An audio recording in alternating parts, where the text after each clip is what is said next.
Hey everybody, this is Dave coming to you from the Gaming Cave. Today we're going to do Target for Today from Legion Wargames, designed by Steve Dixon. Alright, so this is an older game. If you're not familiar with it, if you know any of the original solitaire games, B-17 Queen of the Skies was like an original version of this game, and then they came along and they made this is like that game on steroids, kind of. Gave it some more detail, some more realism, and I like this game. And when I shot my video before, this is a tough game to shoot because it is a story driven, it's book driven. There's rolling dice and tables and all that stuff. So if you don't like that, you're not going to like the game. But if you like that stuff, and there's a lot of people that do, and there's some that don't. So, but if you like that and kind of doing that, and you get involved in the game, then I think you'll like this game. Okay, so I haven't played this game in, man, I bet it's been 3 years. You get to playing all this other stuff, and then sometimes I get in between where I haven't gotten anything new lately, and I look at the shelf and I'm like, I like that game. So I get it out, and then excuse me, because it's been a while, I went on Board Game Geek, see if anything new came out, and sure enough, I come across some stuff. Some of it is what I think is going to be really cool. So I did some downloads, and I'm going to show you what I grabbed off of there and show you what's different. Here's the game board that we'll be using. I am starting August 1st, 1942 in a B-17F aircraft. And this is our game board and the zones. And we'll have our target marker and all that stuff. Okay. Excuse me. But I did go out and I printed off. This I had already printed off before, but I like having it because I don't have to go through the rule book. This is just some of the tables that we'll use all the time. The failed systems. It's got all the descriptions, so you need that one. We get over. Let's see. We get bomber defensive fire allocation, so you can see what that is. Defensive fire resolutions. Area spray fire, if you want to do that. Hit against a German fighter. German offensive fire. Landing, bailout. So I just have that so I don't have to dig through the rule book for that. So I have that. Then I have, I found a couple of guides here that, this is starting the mission and form up events. So they kind of overlap. I printed them both for starting the mission. So this is possible takeoff mishap. So we roll a 2d6, and if we get something, then in red, this is what the results are. So we go through that. And then we have form up event. So again, we roll. If we have an instance there, and then we have a zone 1 mechanical failure, because the author of this said most mechanical failures happened in the first zone, not after they were already on the mission. Most of them happen here. So they actually do the roll forward here, and it's by month and year. So as the war goes on, there's less chance for that mechanical problem to happen. We have new turn movement choices. So these are things, if something's happened to your bomber, you can do. Here's our weather in the zone. So we're going to roll for the weather to see what's happening in the zone. The contrails, mission recall, if that comes up. So these are all steps that we normally take anyway. If we were over the Alps, we won't have that problem flying out of England right now. If we have a mechanical zone 2 plus mechanical random failure, these things come up, and then a legend. These are from Chris Riches, which you're going to see a lot of this stuff from Chris. Then there was this same thing, form up events. So again, and then he gives some explanations, and he has the random events, and he changed this table some, and we're going to be using these tables so that in zones 2+, when you roll your D100, which we'll roll 2 D10s and get that number, the random event shows up there, and then on here only if you roll a 66. So we get the random event that way. And then here's all the random events that are in the rules. So I've got that one handy for the startup. Now, the really cool thing that I ran into, that I found also from Chris, first is he did target determination. This is where I think it's cool, and this is what I'm going to play with. It's different from the books that come in the game. Now, let me say this. These are absolutely optional. If you own the game and you enjoy it the way it came in the box, play it the way it came in the box. I did. It's a fun game that way. If you like some minor changes, do those. These are how you want to play the game. This is kind of a change a little bit. In a lot of things, he's just added some more realism. He said it took him 5 years to get this going, and he just published this July of 24. Okay, so target determination is now determined. This is second half 1942. So we have August, September, October, November, December. These are the targets. So before, you rolled for the target type and then you rolled for the target. He's taken care of that here. He's come through and said, you're going to roll and you're going to get your target type. So we're going to get that. And then we get into the first half of 43. You can see things start. And all of this was based on the 8th Air Force and what they actually bombed. And he did all his percentages and that stuff. So you're getting the real deal. And we have it for the whole rest of the war. Then we get location tables. So here in August, if you got aircraft factory, they all went to I'm going to say Molt or Molte. The airfields, they were divided up this way, and then the docks for the shipyards, and then marshalling yards, 2 of those. Excuse me. Then in September, the aircraft factory still the same. The airfields, then you get the docks. There's another one. Now you start to get industrial areas. So you can see it starts to grow. Finally, in November 42, there's a different set of aircraft factories that you're going to go after. So this is where you get your specific ones. Again, all of those for all the months. So we could do all the locations all the way through the end of the war. Okay, so we have that.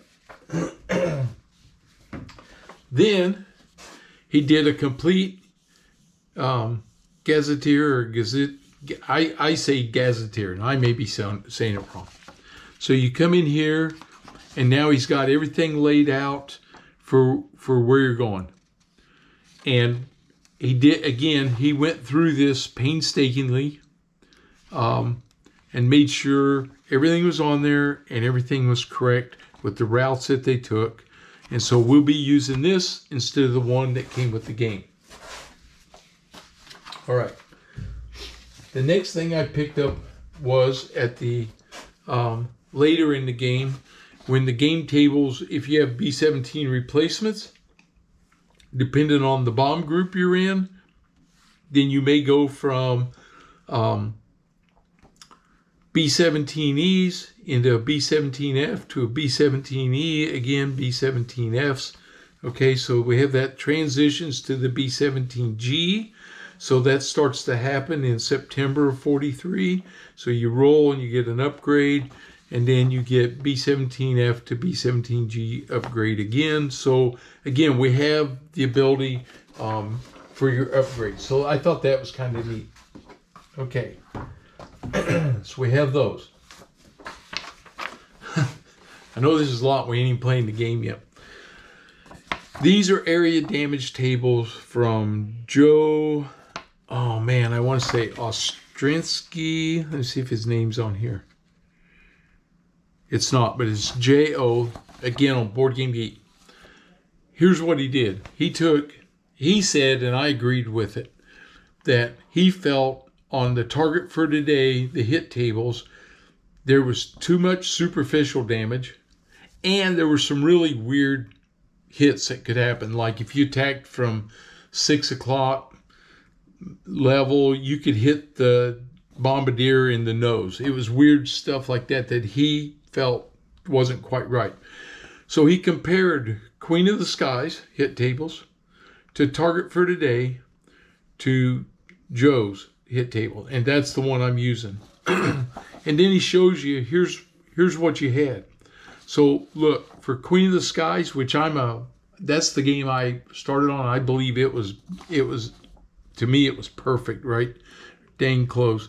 He did this comparison. Queen of the Skies was 17% superficial damage, but target for today was 25%. But now he's got it back down to 17%. 14 and 14 on nose, 17, 11, 17 on the pilot compartment, 11, 6 on the radio room, 11 now. The Bombay was 6%, 11% in target for today. Now it's only 6%. The waist, 11, 8, 11, 8, 6, 8, 14, 14, 14 on the wings, 3, 3, 3 on the walking hits, and instruments, none and none. Okay, that's on the attack from 10:30, 12, and 1:30 high. Okay, so we have each one of these. It shows the comparisons. I'm going to be using Joe's tables for the hit locations. Okay, so I've got these printed off. We'll be using those. I printed off. I'm not sure I'm going to need this because I just saw it in my starting the mission, but I had this zone entry table that was out there just as a reminder, but I don't think I'm going to need that. So I'll probably set it off to the side. Now here comes the next couple things that we're going to use. I'm trying to see which one I should show you first. I think we'll start with this one. So here's a set of tables, option 2, all the way to, what did he call it? The full Monty, okay? There's a recommended, there's the full Monty, which is everything, and then there is the, come on, I'll find it here. Shoot. Oh no, that's it. Option 2, recommended. There's an option 1, I didn't even print it. I didn't need it. Option 2 and the full Monty. We're going to use the full Monty, which uses option 2 also. So here he's replaced some tables, 5.3, 5.7, 5.10, 5.11. And he has some new rules about vulnerable aircraft, rare aircraft, okay? And then he has these new and re-attack tables. He has the Axis fighters for the 8th Air Force, and they're, again, by this period, right? So he did change some of the percentage, and Joe organized his instead of being random all over the thing. He said low rolls are better, high rolls are worse. That's the way that he likes it, so that's fine. So this table ends over here, okay? And then he has aircraft types. So if you have a rare aircraft, what it's going to be, okay?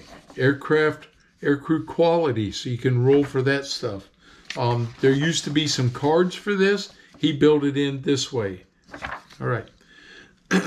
So on here, he's going to say, let's just say we get hit with a BF-109 in a vertical dive. Then the next thing we have to do is we're going to look up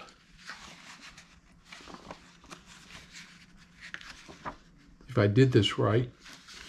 So we have BF-109s August to April. August to 42, September, so you can see it keeps going, and he's got all the planes that we could get hit by there. And so you roll, and you might get a BF-109 that's an A, There's no B here yet. The C, the U1, U2, U7. Now I know this is like, oh my God, you're doing a lot. But then we have effects on the, this goes back into, sorry, I'm going to find it here for you, right here. Axis fighters available. So we roll here. Make sure I didn't just confuse this. Detailed version, yeah. So instead of, he has Axis firepower values 8 therefore. So you can see a 1 to 7, 8 to 9, and a 10 gives him these codes. Here, I'm going in here with a little more detail. I get the same codes, but those U's are the aircraft that, I gotta find that table again. It's behind these. So if I get a U1, let's say, on this ME-109, a U1, he has a 1 15 millimeter and 2 7.9 millimeter. So it gives us what they're, depending on how they're coming in and what their hit by weapon code is. So depending on what type of aircraft and what he has, that's what we're going to see. Okay, so we're going to work through this and we'll work our way through that, but I'm going to be using that table. Then I'm going to use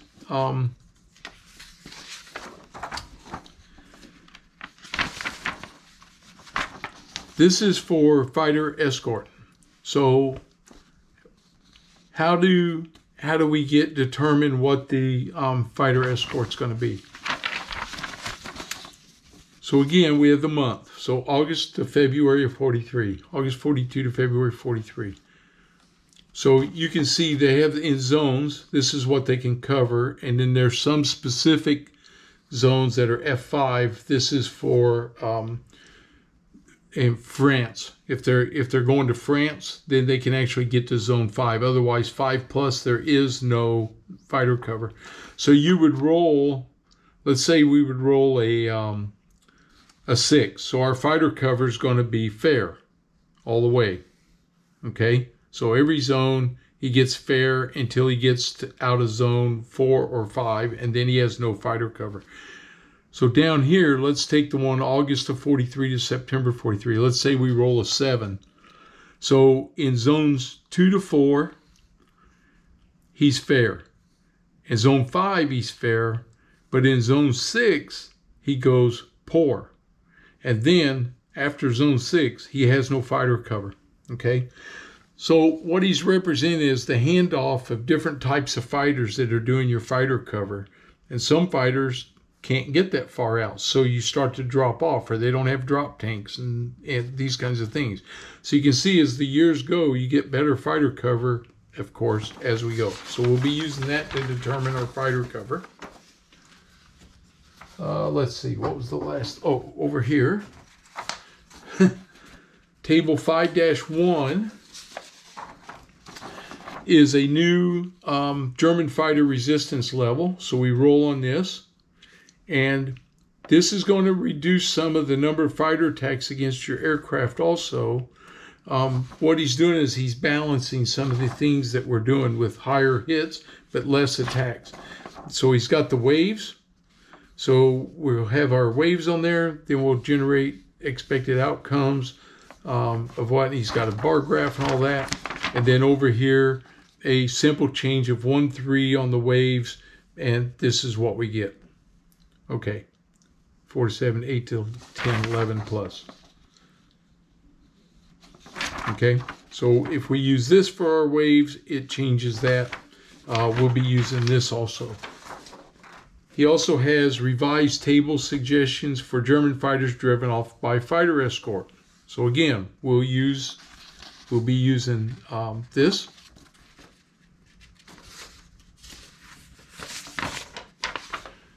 And then we have Axis Aircraft Hit Effect Multipliers. So this tells us how to do our hit effect multipliers. And then the last one, before this, I didn't have a way of doing this, and I was just kind of rolling a die saying this is how many days before they fly again. Here, we're actually going to have the type of mission they fly, and then time until the next mission. So you still roll a die, I believe. I have to read that again. But it's going to tell us, depending on the intensity of the month, very low, low, moderate, higher, intense, how many days we're going to be off. Okay? So it could be that we could be off from 1 to 27 days or that. So we roll the die. These are the results, not 1 to 27. We roll the result. For 1 to 27, you'd be off 1 day until your next mission. You roll a high number, 92, you're off 9 days. That's how the calendar is going to, if we're in an intense, it changes, although you start to have to fly. And there is a chance you could fly multiple missions on the same day. And if we do that, they have to go after specific targets. And this only occurs during April to August of 44 during D-Day. Okay, so this is like at the end of the mission. I also have my target for today. Printed this off, flowchart. We'll use this, although I may be using some different things. The steps should pretty well follow along. Make sure I don't forget something. All right. Woo! Okay, that's a lot of stuff we're doing. We're going to try to sort this out. Probably end up rearranging my papers and stuff. And then the next thing I did was I printed off a couple of other things. I printed off a crew record, mission record. So one side of the sheet's mission record, and see it goes 1 to 50, and there's a second page that goes 1 to 30. So I have my crew record, and then I named all my crew.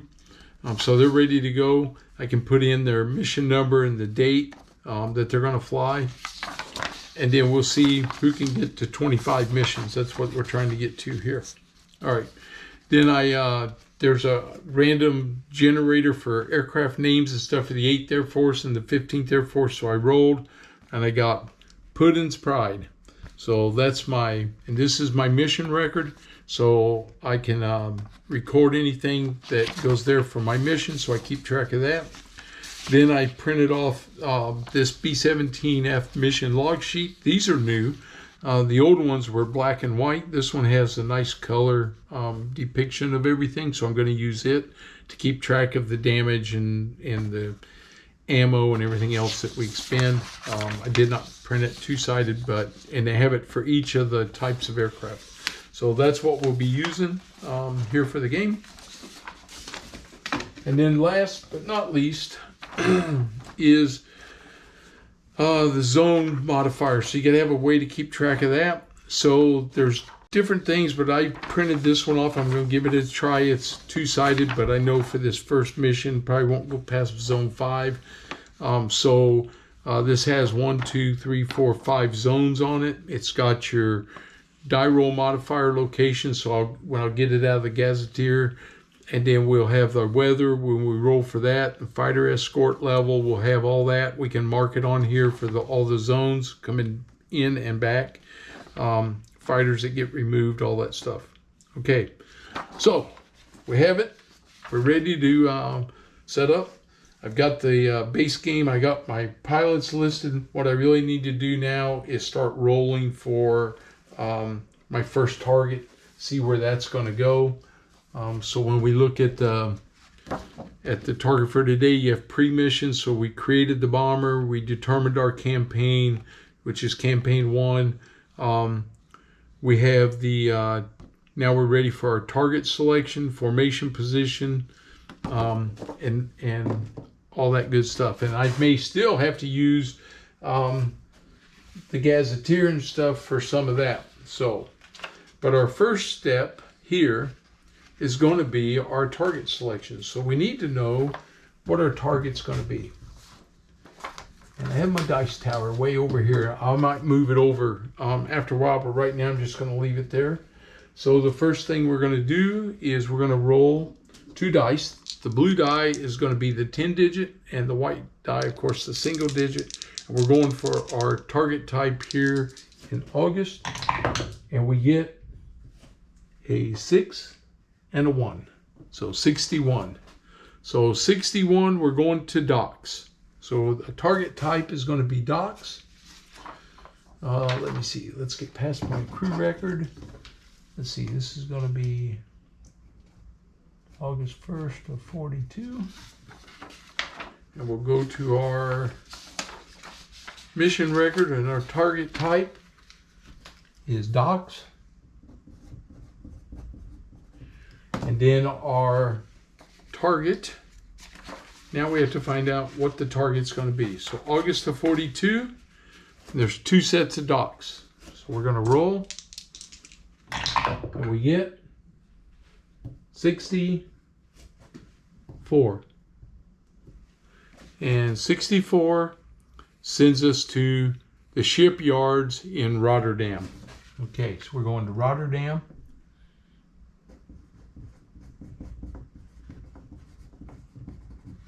Okay. And I think that's all I get from here. So we're done with that. We set it aside. We go into the Gazetteer. We have to look up Rotterdam. So they are in alphabetical order. And so here's Rotterdam.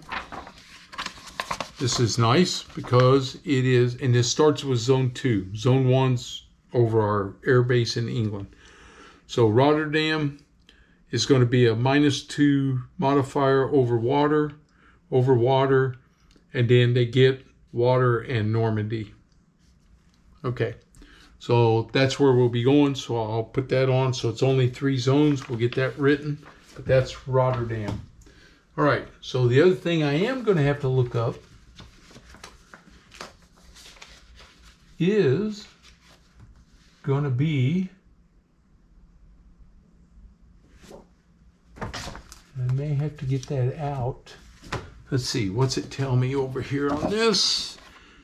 Formation position rule 2.5. Okay, I'll look that up and we'll get set up there.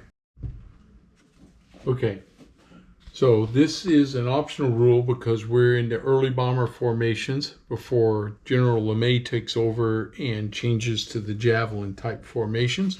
So we'll be using this. This goes this way, I believe, until April of 43, and then they switch. So we're going to find out, first of all, we roll a d6 to determine what cell are we in. So I've got my trusty d6, and the cell is a 1, and a 1 is the high cell. So our cell position is high. And now we roll for the bomber position.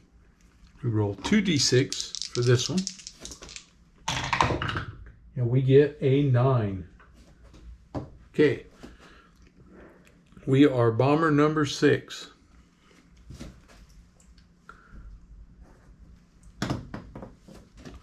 Cross-index the cell row. Let's see. Bomber's location. Yeah, right, because we were in the high cell. We're bomber number 6.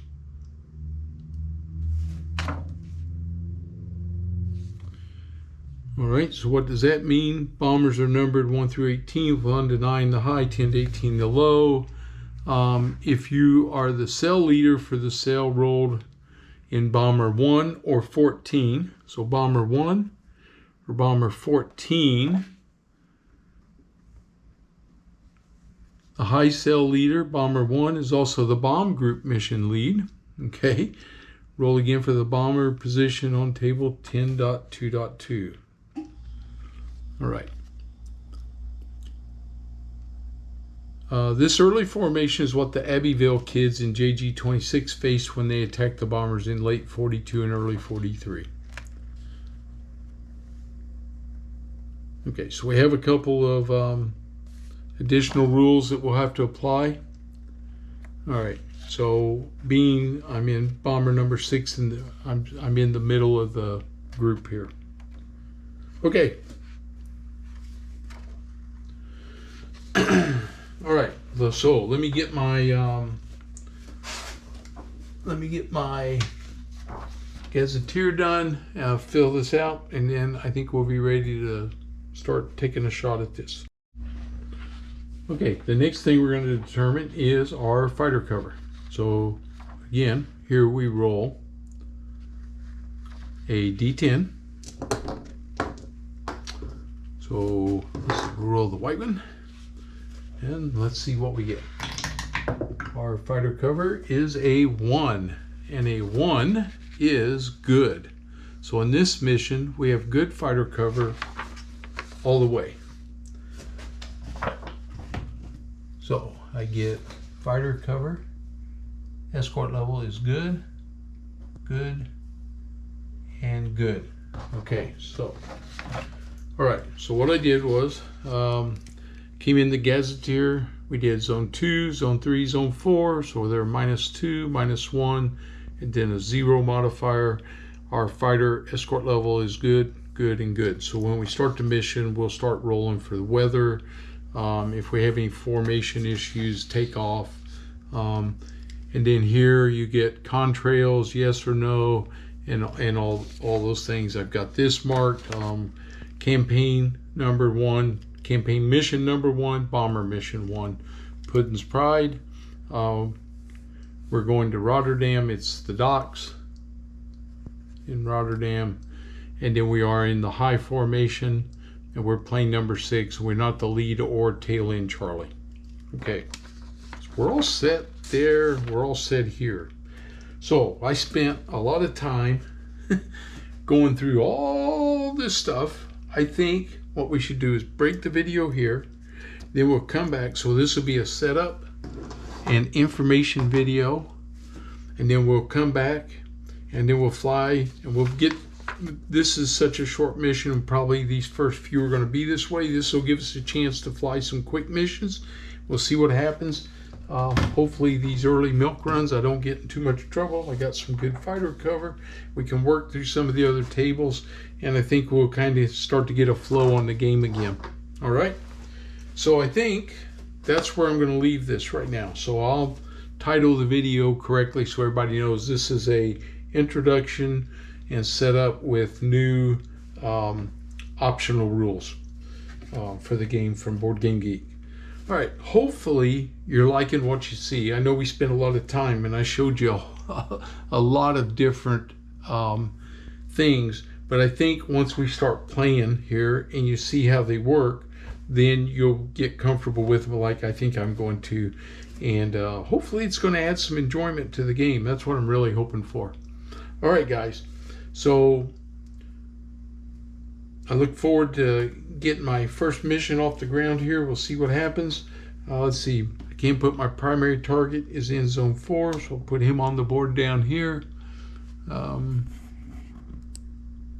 to be a little hard to get everything, but we'll try to, so you can see.